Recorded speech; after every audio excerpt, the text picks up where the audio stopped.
রাফি, তোর লাইফের best cinema এটা।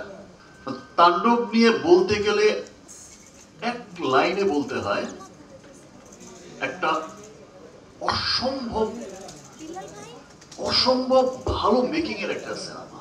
ডাবিং করেছি আর দেখেছি সিনেমা, তখনই আমার কাছে মনে হয়েছে ইয়েস, কি বানালো। তাণ্ডব কিন্তু অসম্ভব পরিশ্রমের একটা সিনেমা। তাণ্ডবের ফাইট যেমন অসাধারণ হয়েছে, গান অসাধারণ হয়েছে, স্টোরিও অসাধারণ স্টোরি। তাণ্ডবের শিল্পী হয়েও আমি মন্ত্রমুগ্ধের মতো দেখেছি। চমৎকার সিনেমা। আমার পাশে যিনি বসা জয়া, জয়ার তুলনা তো জয়া নিজেই। এই পাশে আরেকজন যিনি বসে আছে, অলরেডি লিচুর বাগান দিয়ে তো পাগল করে রেখেছে সবাই। দুদিন পরেই তো সিনেমাটা মুক্তি পাবে, সবাই দেখবে। আমার বিশ্বাস যে প্রত্যেকটা মানুষ সিনেমা দেখে বলবে, খুব আনন্দ নিয়ে, খুব প্রাউড করেই বলবে যে এটা আমাদের সিনেমা, আমাদের দেশের সিনেমা।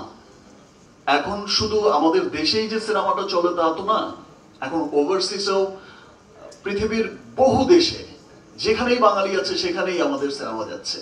সেটা America, Canada, middle east, Europe, England, Australia, পুরো পৃথিবীময়। একদিন বলেছিলাম যে পুরো পৃথিবীতেই দাপটের সাথে চলবে আমাদের সিনেমা। সবাইকে তাণ্ডব দেখার আমন্ত্রণ জানাচ্ছি। আমার বিশ্বাস যে তাণ্ডব সকলের হৃদয়ে তাণ্ডব চালাবে।